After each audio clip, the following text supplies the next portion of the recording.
pleasure to be with everyone this morning. And I appreciate the opportunity to be able to present to such a large audience. It's an exciting opportunity to be able to connect with teachers and admins and principals in the Philippines. The Philippines is kind of close to my heart. My aunt, she's Filipino. My mom's brother's wife, if you want to kind of extend it to that, but she is a former Filipino ambassador. And so I've always had um, a closeness to the Philippines to myself. And today I'm looking forward to doing a presentation on Amira Learning. And I will pull that up really quick.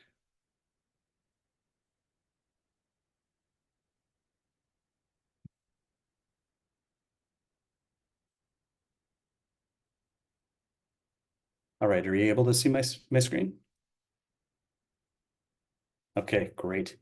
Um, so just to kind of remind you a little bit of my background.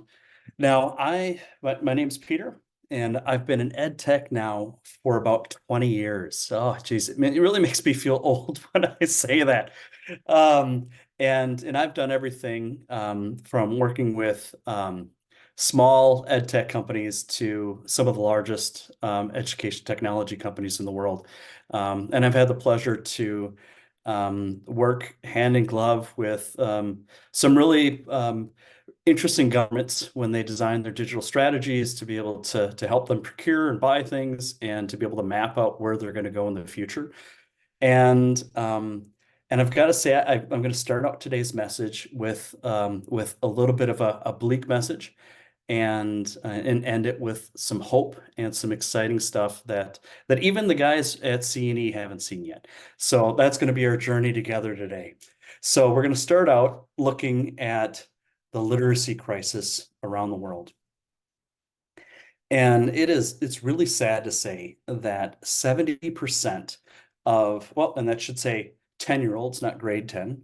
So 10-year-old students cannot understand a simple text. And it's even more sad to say that you can see, as you look at these statistics around the world, the numbers are getting worse. In 2019, there were more people that could understand, or more children that could understand a simple text than in 2022. I am happy to see, though, that Asia is doing better than most of the world, but still, we're really far away from where we need to be. And as somebody that's been a part of the ed tech movement for a really long time, almost back from its infancy, it just breaks my heart to see headlines like this coming from places like the New York Times, where it says that children are severely behind where they need to be in reading. And why is that? It blows my mind, and it boggles my thought process when I think that in every other sector around the world, when it comes to technology and innovation, it's created a better standard of living for everyone. A great example of that is in medicine. So when technology was introduced into medicine, over the course of the last 100 years, our life expectancy and our quality of life has increased dramatically. And why hasn't that happened for education? It's really there's a myriad of different reasons for that. And we're going to kind of walk through that today and maybe find out the reason why that is. But there's definitely a light at the end of the tunnel. And so one of the things that I want you to look at here on this graph is, and again, these are US statistics. These aren't global statistics like the last ones we looked at. But these are reading scores of fourth grade kids over the course of the last 30 years. You can see that it is pretty flat. And it's really surprising because over the course of the last 20 years, there's been new innovation and new technology and new products and new ways of approaching ways to be able to teach kids. And even more so was the biggest paradigm shift that ever happened in education happened over the course of 2020 until now with COVID. And with the closing of schools and forcing teachers and kids in schools and admins to shift over to technology, why has the literacy numbers dropped and not accelerated? And for us to be able to understand that, I think what we need to do is we need to take a step back and take a deeper look at how we kind of categorize technology and put it into a context of ed tech and kind of where we are, where we were, where we are, and where we're headed. Because one of the things that we think is Amira is where we're headed towards. So the best way to be able to better understand that is to kind of break it down into generations. So if you think about mobile phones or cellular technology, it's pretty easy to kind of get that understanding of how generations are broken up. So if you remember way back when, and this was back when I was a kid, maybe you guys are younger than I am, but people used to walk around with these big brick cell phones, and they were the size of a suitcase and they weighed 20 pounds. But they gave people the ability to be able to connect and to call people without a physical infrastructure to have to do that. And that was an innovation, and that was amazing. But that was the first generation. The second generation became a little bit more ubiquitous across a mass adoption of cell phones. And that was the ability to have one of those Nokia phones where you could text with your friends or you could call, and lots of people had it, and it was mass adopted around the world. The third generation was a little less mass adopted, more on the business side of things, and that was data coming to phones like with Blackberries. But the truly transformational change that happened with cell phones and with mobile technology really was the advent of the smartphone and the ability to be able to have the internet and information at your fingertips, and not just to call people, but to share photos and to use maps and to be able to use the internet and to connect with friends and social media and all the other great things that came with that technology. So why hasn't education had that iPhone moment yet? Because that really was the transformational change when Steve Jobs stood up on that stage and he first introduced the iPhone. Something changed, right? There was no longer an interface. There was no longer a limitation to what you could do. The only limitation was in the mind of the person that could create an app to be able to bring that to everyone around the world, which it changed everyone's lives. It provided a vehicle for parents to be able to connect with kids. It provided a way for kids to be able to learn in remote areas. It provided a way for people to be able to have the internet that never had it before. And it changed the way that we did things. And we think that in education, that moment's coming.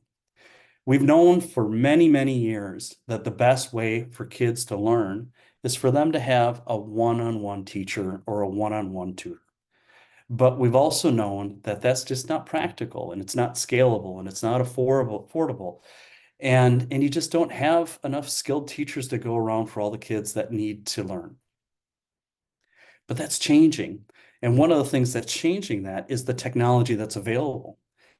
And we think that one of the answers and one of the things that's really going to be a paradigm shift in education, even more so than the ubiquitous use of technology coming out of COVID, is the ability to be able to have a tutor to be able to meet a child where they need to be at any time, any place, customizable based around their needs.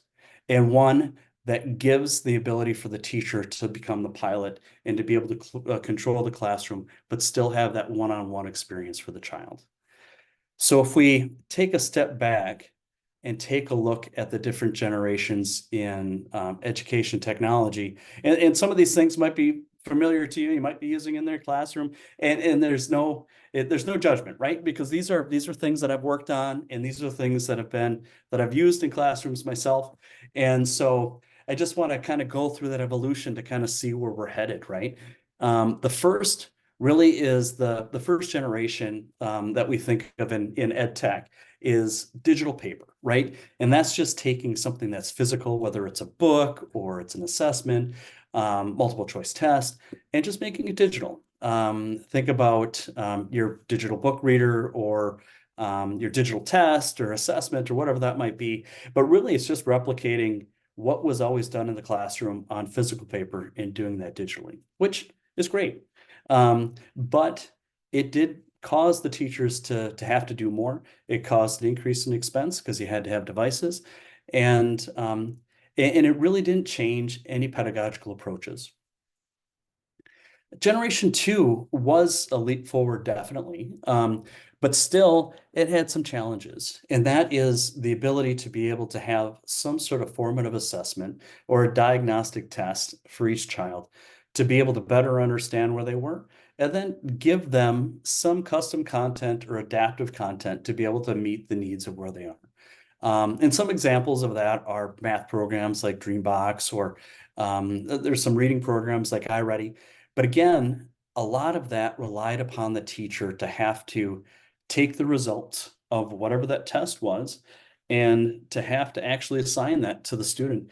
And it's just not a scalable way to be able to do it. And they had limited pathways for the child to be able to go.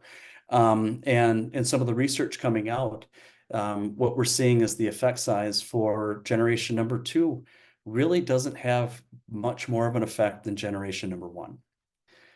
But what we're really excited about, though, is and some of the research coming out of generation number three. And we talked about this a little bit about AI tutors. And what does that mean? You know, we all hear the buzzword AI, right? Or we hear ChatGPT, or we hear all these other things. And your schools may already be using some of the tools. You might be using Magic School, or you might be using something else. And I would kind of put that in the category of maybe like 2.5 versus generation three, because there are a lot of tools that are cool that are being used with AI. But really what they're doing is they're allowing for the teachers to be a bit more productive. Like maybe they're creating a worksheet, or maybe they're doing something else. But still, we're kind of living in that either generation one world or generation two world, where we're still doing worksheets, or we're still doing things, and we're not really changing the way that kids are learning, and we're not really reaching them on an individual basis. And that's where generation three is just so exciting. And we think that generation three is going to be filled with technologies that are voice enabled. We feel like those technologies are really going to be evidence powered. They're going to be based on research, and they're going to learn, and they're going to move forward and be directed by further research. They're going to be immersive. We think that there's going to be more conversation. There's going to be an empathetic approach for the child. One of the things that we learned from COVID is the importance of the social emotional well-being of children, and being able to better understand each child and trying to meet them where they are emotionally is really important. And so that tutor will learn more about the child and try to meet them where they need to be.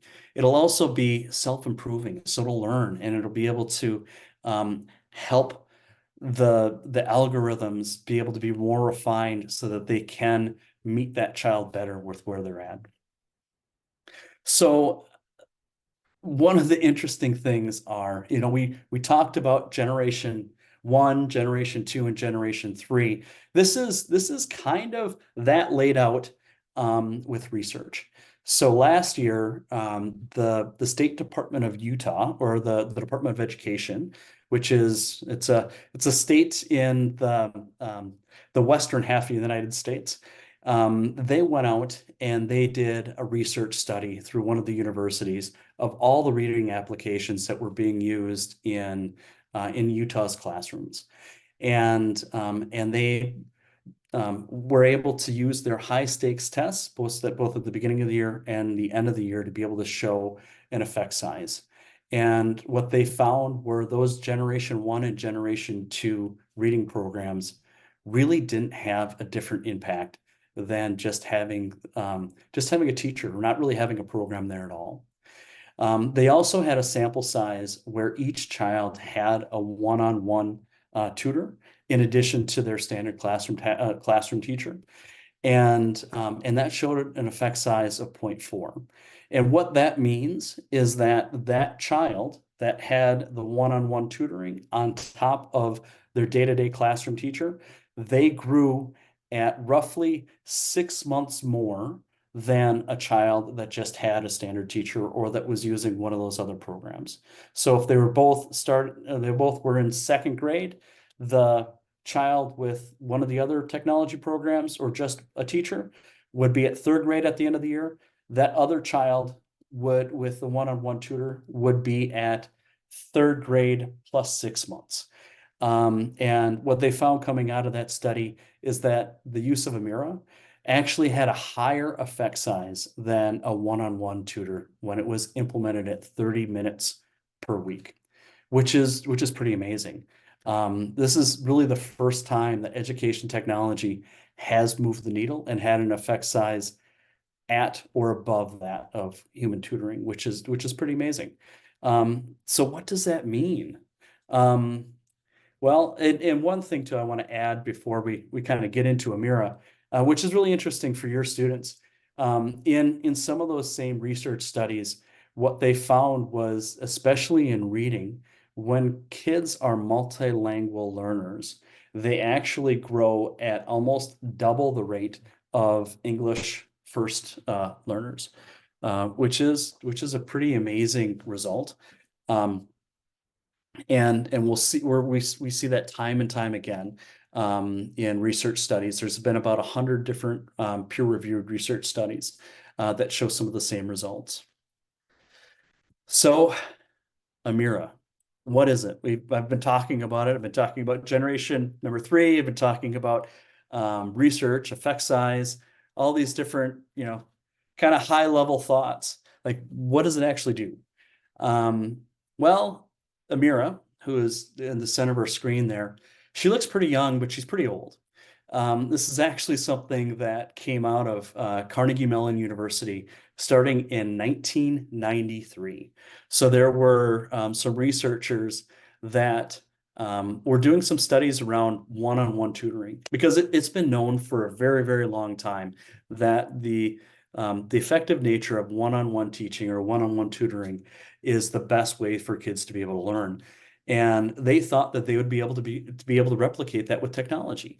And so they developed some pretty rudimentary technology back in 1993 to be able to do that. And what they did was they designed speech recognition software as well as did a lot of research around how kids learn to read. You'll hear the term the science of reading a lot. And and we can go into a little more detail of what that means, but the science of reading really is the brain science on how a child reads. And one of the things that people don't often talk about is reading isn't natural. It's not like talking and it's not like interacting with other humans.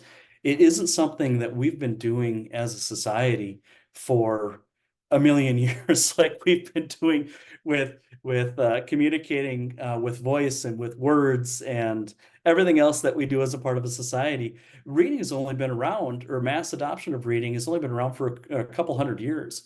And so when we ask a child to read, what we're doing is we're asking them really to rewire their brain, which is when you think about that, we're asking 5, 6, 7-year-olds to take the way that their brain's been designed with evolution over the course of however many years and do something dramatically different. It's difficult. But it's also it's something that we've been able to research and better understand how those neurological changes happen within the brain. And that really is the science of reading. It's the breaking down of all the different aspects or the learning progressions that happen with a child for them to be able to scaffold and to be able to build on the foundational skills of reading over time. And so those scientists, they took that technology and they took the research around the science of reading or how the kids learn or how the brain learns to read, and they married those together. And in 2018, they approached the former CTO of Renaissance Learning. And you might be familiar with Renaissance, one of the largest reading companies in the world. The CEO of Amira, who's now the CEO, the former CTO of Renaissance, designed things like Accelerated Reader, which was on the first slide as Generation 1 technology and ed tech. He also designed things like the Star Reading Assessment, and Renaissance is one of the largest reading companies in the world. But one of the things that he really struggled with, and even though he designed a lot of these products and these different ways to be able to help kids read, when they went out and did independent research, he really couldn't show an effect size. And so when Carnegie Mellon came to him and said, you know what, we have this research that really is moving the needle to help kids learn how to read. Will you help us build a product that will be broadly available for students all over the world? And at that point, artificial intelligence was just in its infancy. But Mark Angel, the CEO of Amira, and the team from Carnegie Mellon, they came together and they married those two. They married all of that research over the course of the last 30 years with the latest in artificial intelligence, put those together, and the result is pretty amazing. We've seen dramatic growth across the world. Amira right now is the largest adopted reading AI tool in the world, currently being used with 3,000 schools, 2 million students across 19 countries, and a winner of many different awards. And one of the things that I'll say too, and we'll get into this a little bit later in the presentation, but everything that Amira does is based around science and based around research.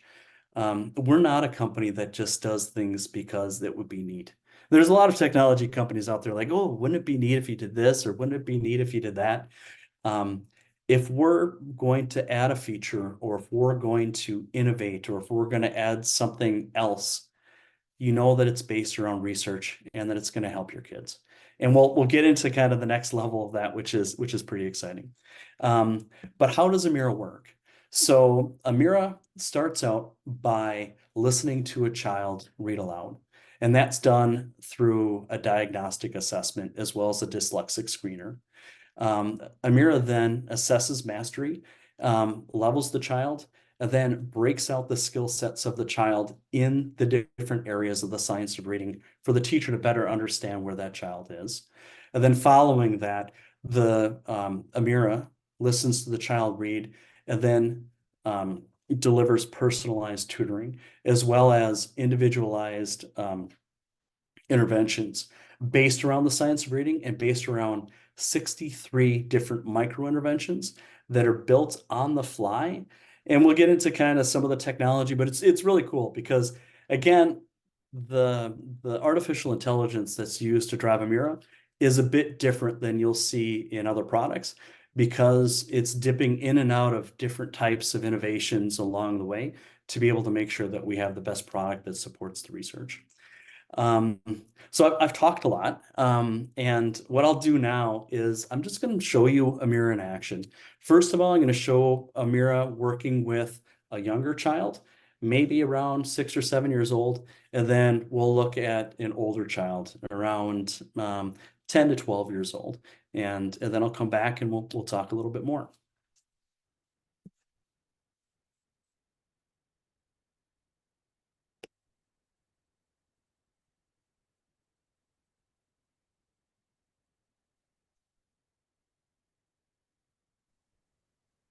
Hey, Peter, I think we can't hear the volume on this. Okay, that's probably my headphones. Let's try that again. Thanks. How about that? Set. Start. We will hop if you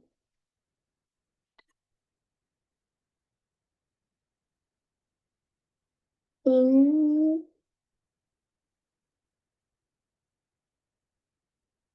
There are 3 sounds in this word. You can see 3 boxes on the screen. Move the first red ball into the first box and say the first sound.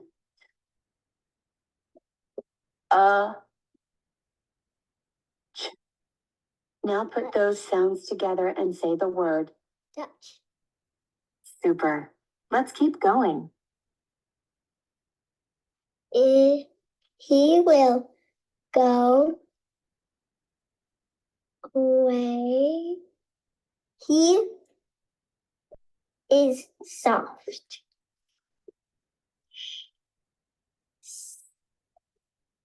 Funny is a pretty hard word. Funny. Which picture best shows the word funny? Oh, You are right.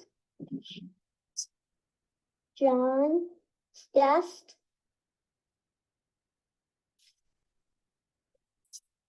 the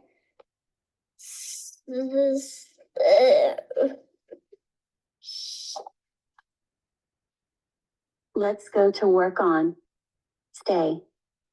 Stay is an important word. Say stay 3 times as fast as you can. stay. Got it. And I'm just going to pause it there really quick. So you saw a couple different interactions of this child that's just the beginning reader, right? So we work with children that are just starting out, and in the interactions with a child that's just starting out their reading journey is a little bit different than this child who's probably about a year or two in. But what you're seeing here is a bunch of different technology in play, right? So the first is automatic speech recognition that listens to that child. And again, this is pretty advanced technology.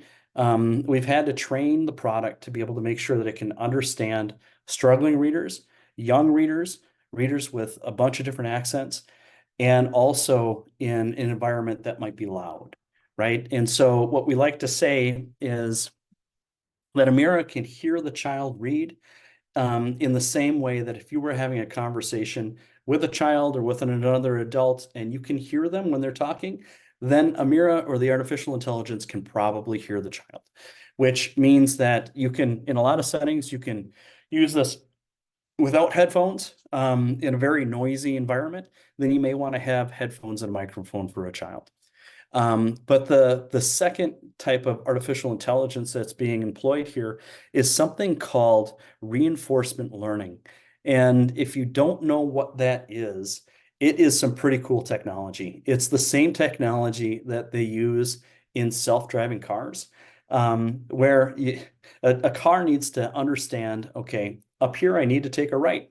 But if it's a red light, I need to stop. If there's a pedestrian in the crosswalk, I need to stop, or I need to go left to be able to get to where I need to go. And a lot of that type of technology is complicated in the neural network that it's building because it has to be done in real time. And so Amira, what it does is it diagnoses the difficulties that child has based around the different aspect of the science of reading.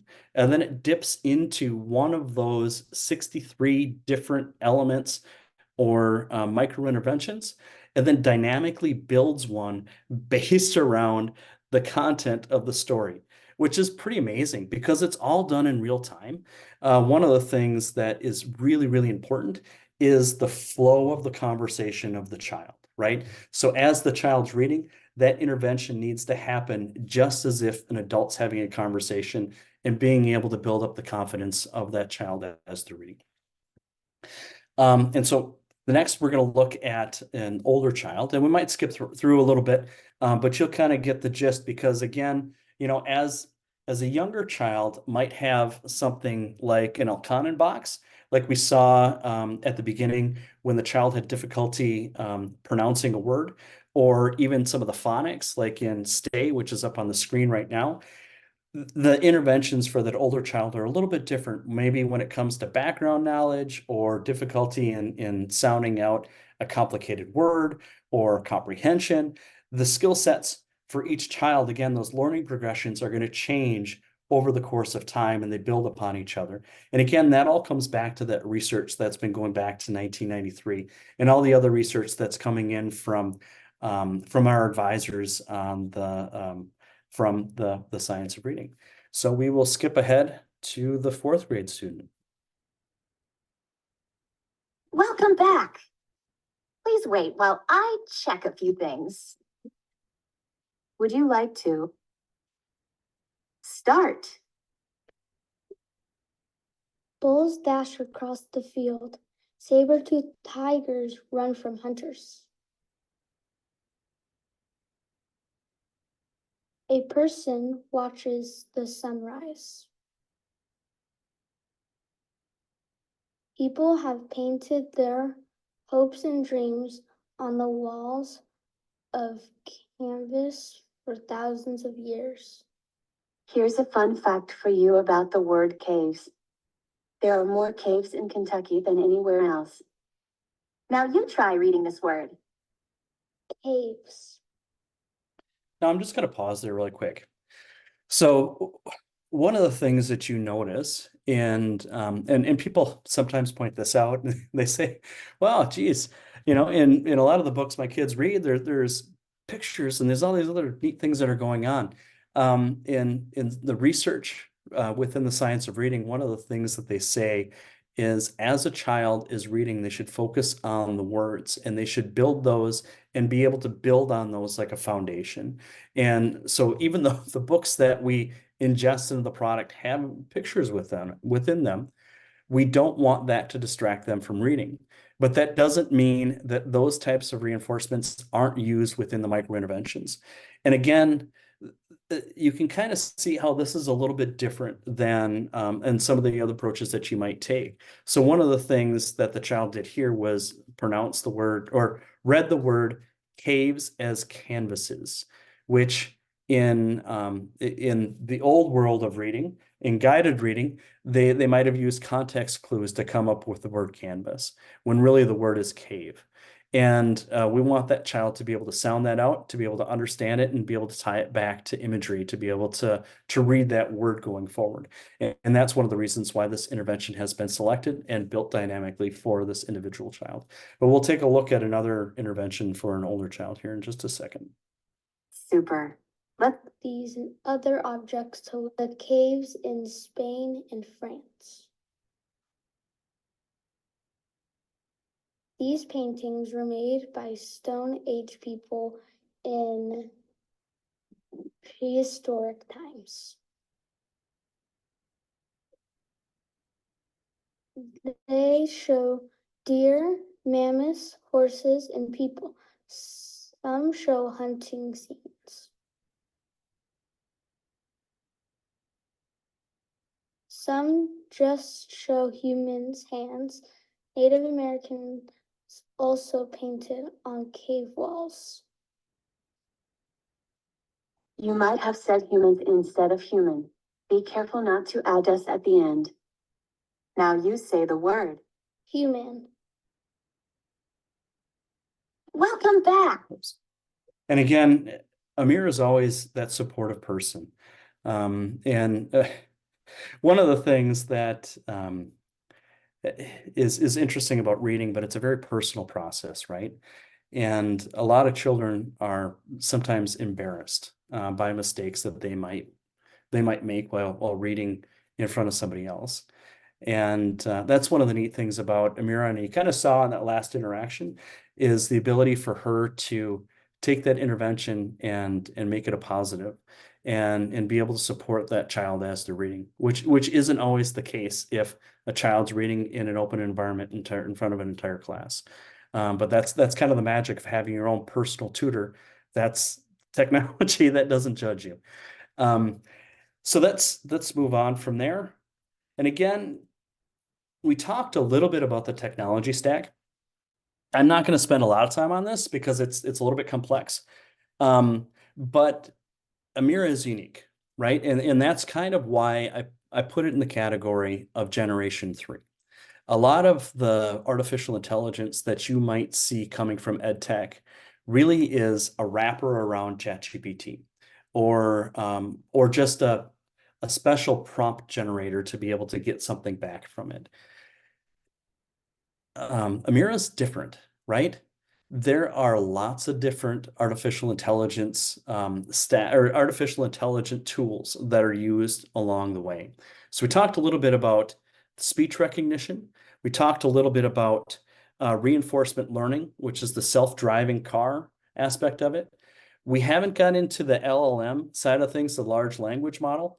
And we talked a little bit about the classifier. And if you're not familiar with the classifier, what a classifier is, it's the same type of technology that Google would use in a medical setting to be able to diagnose whether or not somebody has a tumor. And we use that same type of technology to determine whether or not a child is dyslexic or not. And that's why when we have one of the best dyslexic screeners in the world. And we'll get into the large language model again at the end, which will be kind of exciting. But to kind of go through and take a little bit of a deeper dive into the interventions. So for this, again, there's a lot of stuff on the screen. On the left-hand side, what you'll find is you'll find a breakdown of the science of reading. And the science of reading really is, it falls into a bunch of different categories, whether or not it's background knowledge, vocabulary, language structures, verbal reasoning, literacy knowledge, sight recognition, decoding, phonological awareness. And what Amira is really doing is it's listening for the strengths and the weaknesses of all of those different areas. And so there's a ton of things that are going on during that speech recognition process that then goes into the reinforcement learning side of things that will dynamically build and select from those 63 different micro interventions that are built dynamically on the fly. And that's kind of lifting Amira up under the hood and taking a look at how kind of the technology works. But the secret sauce really comes into having that benchmark diagnosis or the assessment to be able to identify that student's needs at the first part, going through and using the automated screener to determine whether or not that student's at risk for dyslexia, going through the process of the child reading to Amira, and again, reading to Amira, not just once, but on average of 30 minutes per week, 10 times or 10 minutes, 3 times a week, and allowing that child to choose the book. That's really important as well. So not only is it important for the child to be able to have that confidence built with the tutor and being able to not be embarrassed about reading in front of somebody else, but also to give them confidence and agency around their learning and giving them the choice to be able to choose from the story. And just to kind of give you an idea of our library, we have about 6,000 different titles in the product, and that are dynamically curated for the child based around the diagnostics that are coming out. Again, I'm using a lot of complicated words, but basically what it's doing is it's doing what Netflix would basically do, is to go through and to make sure that what Netflix wants to understand what you want to watch, Amira will go through and make sure that the right reading materials based around that child's zone of approximate development, as well as the different areas and skills that child needs to work on or build based around the historical interactions with Amira, to be able to build their skill sets, to be able to take them to the next level, which is super unique, and comparative to, I guess, generation 2 ed tech. A lot of that type of technology is working off of information that may have happened 2, 3, 4 months ago. Amira, again, is working off of data that's happening right now or the day before and dynamically changing. There isn't even a terminology for it yet. This type of concept is so new. We were just talking about this the other day, where you could call it almost continuous formative assessment or continuous data analysis, because Amira is constantly being fed with information. So every interaction, every sound, every word is feeding back into Amira and feeding back into the data and the reporting for the teacher, that's dynamically building a different experience for every child and every interaction to build the best reader that they possibly can.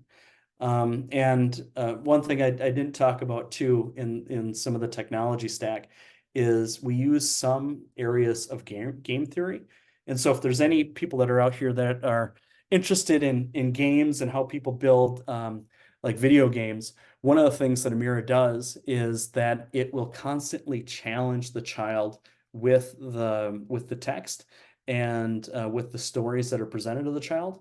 But occasionally, like once every 2, 3, 4 times, it will actually dip down and go below the child's reading level to be able to make sure that that child has a win and gets 100% accuracy, which which is pretty amazing, right? So to think that, because what you don't want to do as a child is learning is have them constantly struggling. We want them to have constant wins, and we want them to be confident, and we want them to keep coming back, and we want them to keep learning, right? So that they have that onward trajectory, which is really cool. And then the third element really is that data. And we view the teacher as a really important part of the process, right? So in the interaction between a product like Amira and the teacher, we like to view it as the teacher being the pilot, right? And for a pilot to be successful and to fly a plane, they need to have all the information. They need to know the elevation, they need to know the leveling, they need to know the weather, and they need to know how far they are. And that's all presented to them through different types of dashboards and different types of reports and different types of systems. It's the same thing with Amira.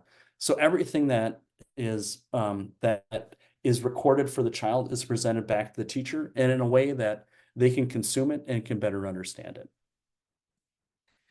And when you're thinking about using Amira in the classroom, really we've designed it to be flexible, so that you can use it in many different ways, right? So you can implement it during independent reading time, you can use it during literacy block, in stations, intervention time, you can even use it in an after-school program as homework.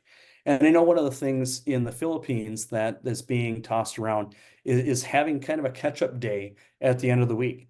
This is a perfect program to be able to use that to be able to build up the literacy skills for those kids that need to catch up. And we talked a little bit about the reports for the teachers. And I am running a little bit low on time, so I'm not going to dive into these too deep. But one of the things that you'll see in the reporting is that every single aspect or every interaction that the child has with Amira is presented back to the teacher. And so this is one of the reports. This is a skill status report in which you have the ability to be able to do. And if I had the live version here, you'd be able to see, which we'll just do it from here, knowing that we have a lack of time. But you can hover over these different areas and skill sets, and what'll pop up is a learning standard, as well as almost just-in-time professional development for that teacher to be able to help in that area of the student where they're struggling. And so the students, if they're struggling, it's going to be marked in red. If they're in a caution area, it's going to be yellow. If they are doing well in that area, then it's going to be green. And you have the ability to drag and drop, group children the way that you want to be able to. You can drill into the child and hear the recording of what they've done and what they've read. It's a pretty amazing reporting system, and it's complex information that's presented really simply. And one of the things we do too is we present it into a context in the science of reading, which is great for teachers that aren't super familiar with the concept. So for example, this is Scarborough's reading rule. And so what we do is we score the child based on the norms or the percentages of where they sit within the national average for reading. Right now, this is done within the US context. When we have more data within the Philippines, we'll be able to do norms and a percentage for the schools within the Philippines. And again, each one of these is broken out into areas where a teacher can build up deficiencies. So for example, if one of the deficiencies was phonological awareness, there is an area that they can work on when it comes to the consonant J. If I click on that when I'm in the live report, it'll pop up with an activity for me to be able to build up the confidence and build up the skill set for the child when it comes to the consonant J, which is really cool, and also helps that teacher learn and to be able to make that transition, to be able to make sure that they're implementing the science of reading in the way that it should be, which is really cool stuff. On the administrative side, you have aggregated dashboards where you can see data on a holistic basis, which is fantastic to be able to see trends and to be able to better understand how things are being implemented, whether or not children are reading at the level of efficacy that we'd want at the 30 minutes per week. But it gives you a pulse of what's going on. And it's a little bit like a doctor with all the different types of things that you might want to do when you're doing a health check. So on to the next thing. What is, and I've teased this a little bit, but what is Amira 2.0? What's to come next? And again, remember, everything that we do is based around research and based around consultation with the people that we work with. So Amira 2.0 is going to have an improved voice. It's going to have stronger tutoring judgments. The big one, though, is the comprehension conversations, and I'll show you what that looks like. There's going to be better neuroscience-powered interventions, and we're also going to have text sets. So one of our leading researchers or advisors is a doctor by the name of Dr. Nell Duke, and she's a professor out of the University of Michigan. And in the US, if you're a reading teacher or a literacy teacher, you know Dr. Duke. She's fantastic. And what she did was she spent a lot of time with Amira, and she came up with some great ideas and did some research on those. And those are the things that we're implementing going forward, are the ideas coming out of that research. And so one of the biggest things that she said was that we could be a lot stronger when it came to comprehension and working with older kids and being able to better understand if kids are understanding what they're reading. And so this is a diagram of our comprehension conversations, which is really cool. It starts out with an instructional moment, and then it goes into a micro intervention, and then a depth of knowledge micro intervention, and then has a dialogue around a main idea and comprehension with the child, where the child actually talks back and forth with Amira, which is really cool. I mean, it's something that I've never seen in an education product before. But again, all of that dialogue and everything that's happening, that interaction that the student has with the child is, or that Amira is having with the student, is recorded and then reported back for the teacher and for the parents to be able to see. So I'm going to skip through a couple of these. Whoops. So we can have time to be able to have some Q&A, but I want to play for you 2.0, which is the conversation that Amira is going to have with the child. And I will play this, but I'm going to skip through a little bit so that we can get to the kind of the neat stuff. You're going to read about Amelia Earhart, the first woman to fly across the Atlantic Ocean. As you read, pay close attention to the step-by-step. Amelia Earhart is one of America's most prominent icons and intriguing mysteries. Earhart's early life helped her develop a strong sense of adventure. From a young age, her family moved often, and she lived in many cities across the United States. She was born in Kansas, finished high school in Illinois, and then attended college in Pennsylvania. After school, she became an aide for wounded soldiers in Canada. Why do you think the author is giving background on how many places Amelia Earhart lived and traveled to? To show what led to him. Whoops. Sorry about that. I was just going to pause and I'll go back to it. But so that question is a lot like what we do right now for our depth of knowledge and comprehension questions. It's not very dissimilar from Accelerated Reader and some of those other products where a multiple choice question is presented. And that's part of 2.0, but that's not the amazing part. And I'll skip ahead to that. You're going to live and travel to show what led to Amelia's sense of adventure. After the war, Earhart's parents wanted her to come live with them in California. To get there, Earhart boarded a plane and flew for the first time. It was a magical experience and transformed Earhart's life goals. That first flight prompted her to take up flying lessons as soon as she owned a plane and earned her pilot's license. What does the author say were the events that led to Amelia Earhart becoming a pilot?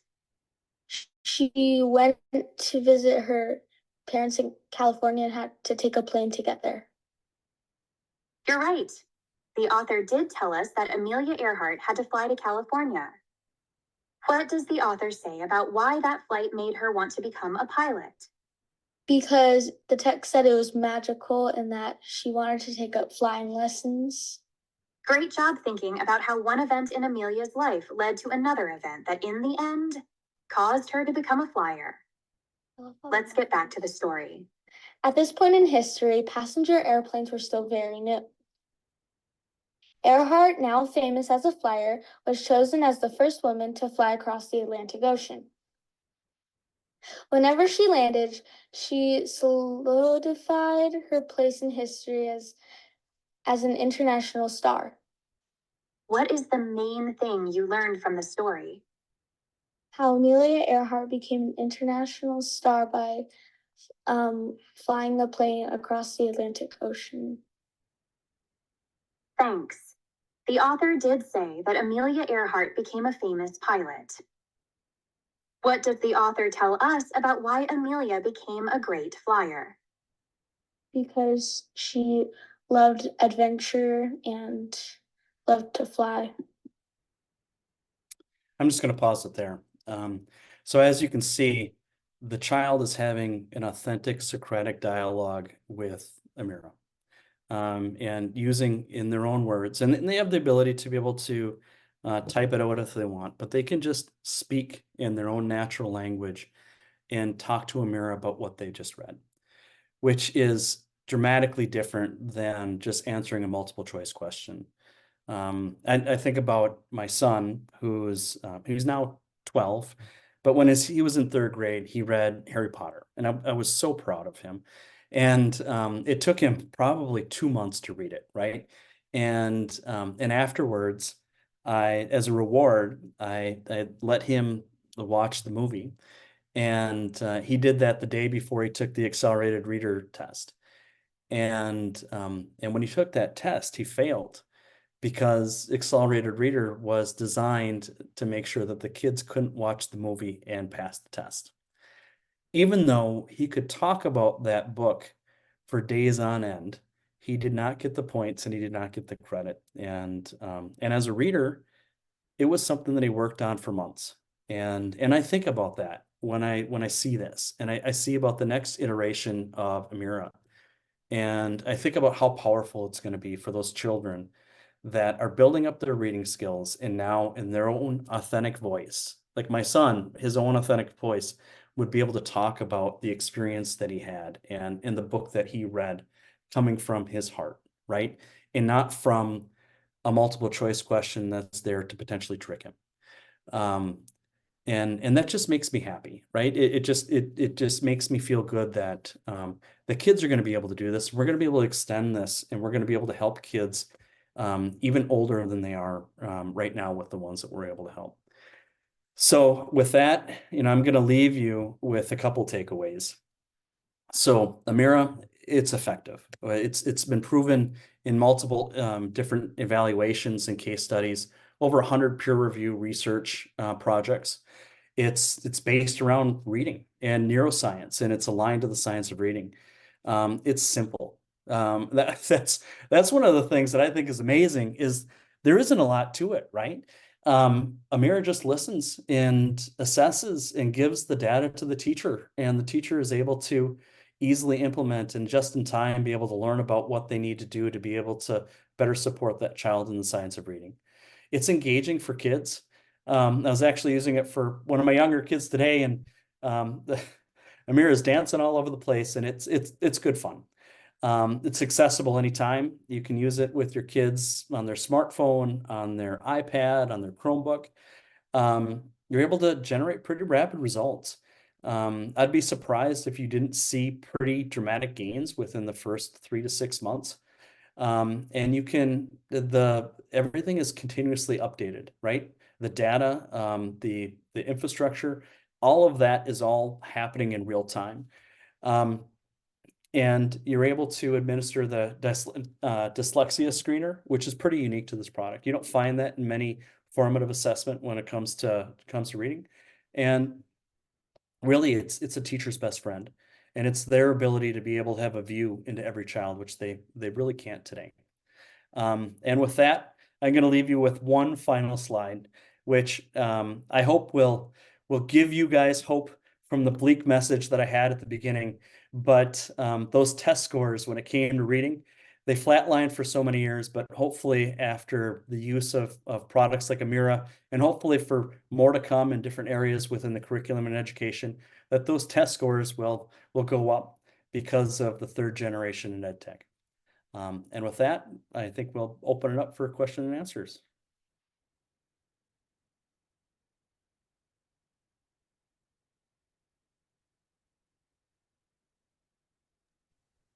All right. Thank you so much, Peter, for that very interesting and informative discussion about Amira and for our topic this morning. So now we'll officially opening the floor for any questions or clarification from our participants. So if you'd like to raise some questions or clarification about the topic that Peter had discussed this morning, please feel free to park your questions in our Q&A box. So now let me just reshare my screen to officially start our Q&A. All right, so I'm seeing some of the questions here on our chat box. Let me just read that for Ashish and Peter. So an anonymous attendee asks if how much does it cost to sign up for an Amir account? Yeah, this is Ashish. Nice to see you all, and thanks for the excellent questions so far, and thanks, Peter, for the presentation. I think that that's going to be a question that you should ask your CNE representative. But I'll just say what we tend to charge in the Philippines is different and lower than what we charge in the US. But I'll also say that whatever we price at, we tend to price on a subscription model, per year, per student basis, typically, although CNA may do things differently. And importantly, you get everything with Amira. That's the most important thing. You get, as Peter talked about, the unlimited practice time. You get all the content. You get all the teacher reporting, all the support and implementation help that you need for your schools to be successful. You receive any of the assessments or screeners that you would like to perform as well. So all of the products come in the form of a suite, and they're all offered to you at one price. So hopefully that helps answer that question. All right, thank you so much, Ashish. And for those participants that are interested to know more about the pricing or the fee for this amazing Amira Learning platform, we'll have an evaluation form later on so that you can request an in-depth walkthrough or trial for the Amira platform. And another question here on our chat box that is related to the price. So one of the participants asked if is Amira affordable? So a while ago, Ashish have been able to answer this, and he said that yes, it is affordable, and I also believe the price for Amira is reasonable vis-a-vis the benefits it provides to our partner institution or to our clients. And for those who are asking, we can also provide you a customized investment for or investment profile for your school's needs. All Yes. right, so I'll just add one thing to that, Claire, if you don't mind. sure. A lot of people will be very focused on price, which we understand, right? There's a certain price for a lot of ed tech tools. But I think as Peter did a great job of explaining in the beginning of the presentation, you can pay a small amount for ed tech and have no effect on your students or on their learning growth. So I don't know how much is enough for ed tech that's not working. And how much are you willing to pay for ed tech that actually can move the needle for your students in their ability to learn and grow? So what we'll say is that if you compare Amira to human tutoring, or for what you would have to pay for human tutoring, Amira is a fraction of the cost, right? It's less than 1% of the cost. But if you might compare Amira to some of the other ed tech tools out there, it's a little bit more expensive. perhaps, but it's also going to provide 4 or 5x the magnitude of growth for your students. So you have to ask yourself, if you're really focused on moving the reading outcomes and the learning outcomes for your students, how important is that for you as educators? And if you have a tool that works, then we would say Amira is extremely affordable for what it provides students and teachers. Right. Thank you so much, Ashish. And I also agree with that.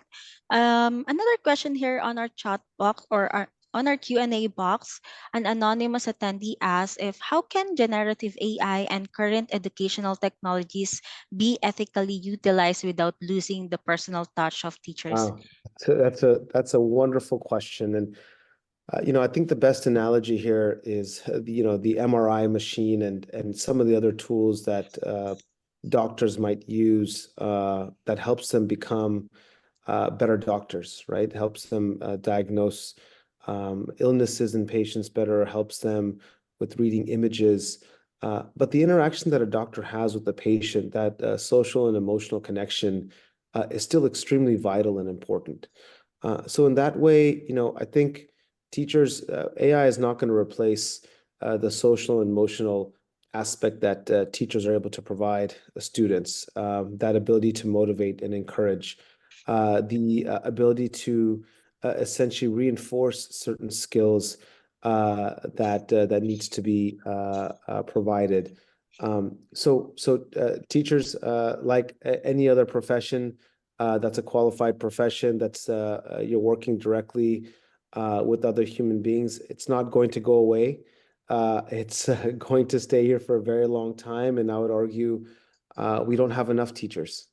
And so our job in the ed tech world is to allow teachers to have tools that actually can help their students and help every student in their classroom.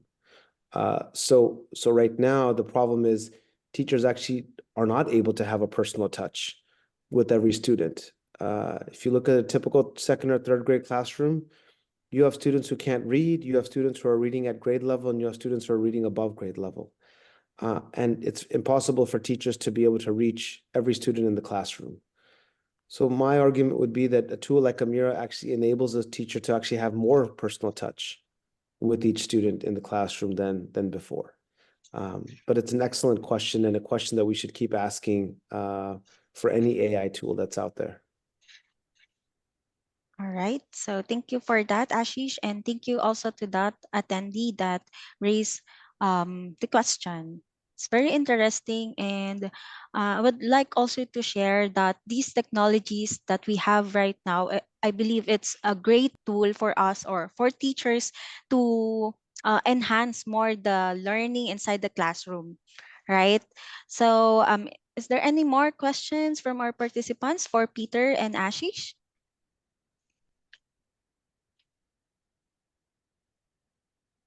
I have a question for everyone in the room, if whoever's still here. On a scale of 1 to 5, 1 being not very interesting, not exciting, or a 5 being super interesting, really excited. If you guys could put in the chat bot or chat room, on a scale of 1 to 5, what did you think about your first impressions of Amira? And that would really help us understand how excited you guys are. I see a lot of 5s, which is fantastic to see. So thank you. A lot of 4s and 5s. So thank you for your excitement. Thank you for the opportunity to allow us to speak to you and to answer your questions. And back over to you, Claire and May.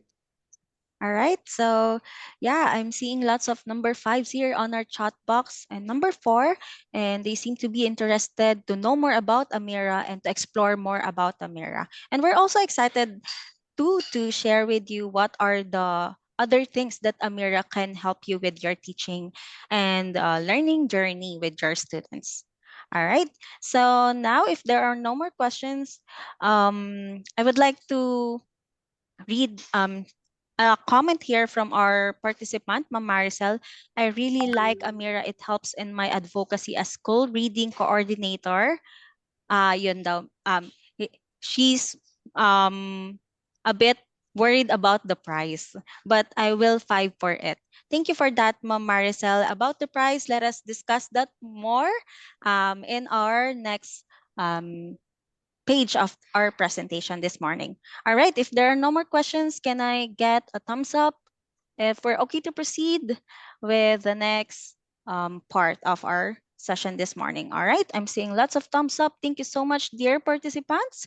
And once again, thank you so much, Peter and Ashish, for giving us your time this morning, for sharing us your expertise, and for sharing us the amazing features and the amazing features of Amira Learning. All right, so without further ado, on your screen is a QR code that would take you to our session form. So the form is a combination of attendance form and request for trial account or in-depth walkthrough. For those who are asking and those who type in number 5 in the chat box, this is your perfect time or opportunity to request for trial access or in-depth walkthrough about Amira Learning.